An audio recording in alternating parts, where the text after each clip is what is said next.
Good afternoon, guys, and welcome to the video. So as promised, this video is going to be on GT500, and I'm going to be going over its entire mods list. It's a little windy today, so bear with me. Hopefully it doesn't bother the camera too much. Yeah, guys, so there's a lot of stuff done to this. I went over and compiled a list of everything, both by me, previous owners, and I'm just kind of putting together everything that's been done to this car. So it was longer than I thought it was, to be honest, but I hope you guys enjoy the video. So without further ado, we're going to go ahead and get started. I divided up into categories, so like interior, exterior, drivetrain, engine, power adders, all that stuff. So everything's kind of like pretty well broken down, and I don't think I missed anything. So I'm going to go ahead and show you guys pretty much everything that's done to this car. So I hope you enjoy. Alright, to start off the list, we're going to go ahead and go with exterior mods. So when I first got this car, it had a matte black roof and a matte black deck lid. And that was pretty much it. It was a white striped car, and one of the previous owners deleted them. He thought it looked better plain red. I agree, I'm not a huge fan of the white stripes. However, I thought it was kind of lacking, and I also not a huge fan of matte, so I decided to go with gloss.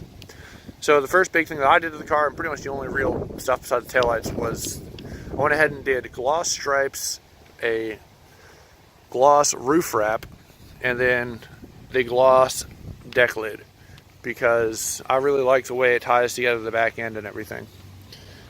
After that, we have the paint match mirror covers, Raxium Vector taillights, probably my favorite taillights that have come in a Mustang so far.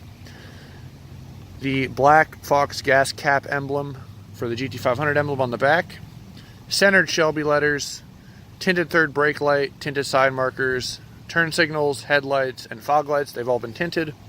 15% window tint all around except the windshield, and LED headlight plug-and-play conversion kit. It's something I had off my old S197, and they plugged right in, so I went ahead and decided to run them because I think the LED has a much crisper look than the halogens do.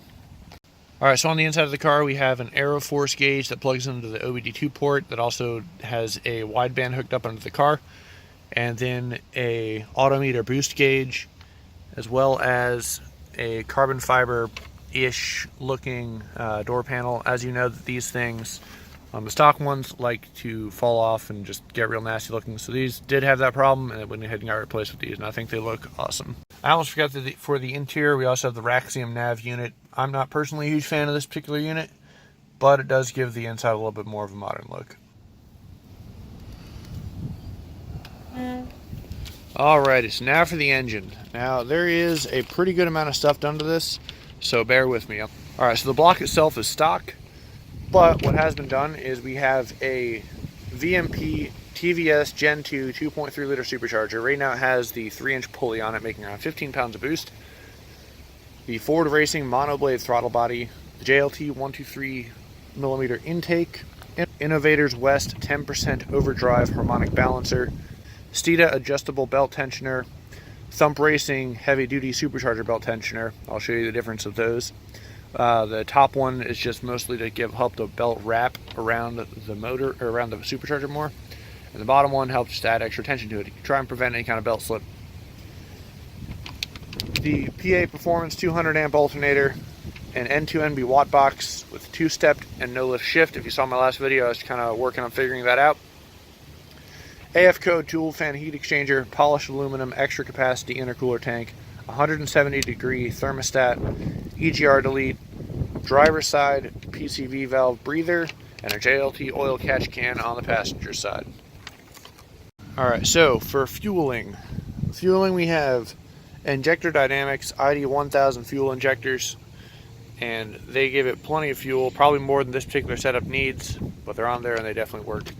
And then to help give the pumps a little extra juice, we have dual VMP booster pumps located in the trunk, one per each pump. So the exhaust setup on this vehicle is Cook's long tube headers. They are the 1 3/4 inch. They go down to a 3-inch Cat X pipe, and then it goes down to a 2.5 inch stock factory exhaust, all the way back until we hit Dynomac Ultra Flow mufflers. Alright, so next up we have the drivetrain. So I'm talking like clutch back. So the clutch in this car is a McLeod RXT heavy duty clutch. It has SLB line lock as well. It's extremely useful, especially when I took a racing the other weekend. First time using it, and it worked out great. A Ford Racing clutch line, Barton short throw shifter, Shaft Masters one-piece aluminum drive shaft, Ford Racing 373 gears, and Eden True Track in the differential. Alright, so for the wheels and tires on this, these are 2011 SVT Performance Pack wheels. They are a staggered in size, not in width. So the rears are 20 inches and the front is a 19. The fronts are wrapped in a 265/40 ZR19. It is a Michelin Pilot Super Sport. The rears are wrapped in a Nitto 315/35R20, and they are the NTO5R's drag radials. And these things are some awesome tires. I love them. Alright, so now for the suspension setup. This is sitting on Eibach Pro springs, which give it about a 2-inch drop in the rear and an 1.5-inch drop in the front. And it gives us some really, really good wheel fitment. Tokiko D-Spec adjustable shocks, BMR lower control arms, BMR upper control arm, BMR adjustable panhard bar, and BMR lower control arm relocation brackets. And this car is dialed in very well, not by myself, but by the previous owner who used to drag race this, and it hooks up every single time without any problems. The only problem occasionally have is wheel spinning, but that's not really a fault of the suspension. That's just, it's a drag radial, it's not a slick. So I went ahead and wanted to run over all of the maintenance items that I've done to kind of help keep this car in one piece and get it prepped for the drag strip and everything. So I did Moog sway bar end links. That's not really a maintenance item, that was just something that was kind of clunking a little bit and I wanted to take care of. Oil, I'm running AMSOIL Signature Series 5W50. The transmission has AMSOIL in it as well, same with the rear diff and forward friction modifier. I'm not sure if it's required for the rear diff to have the modifier, but I've used it in my previous diffs that I've changed fluid on, and I've not had any problems, so I'm going to maintain doing it that way. I went ahead and put a new supercharger belt on, as well as a new accessory belt. And then Motorcraft SP471 spark plugs are also in here for the season. You can check out my earlier video on that.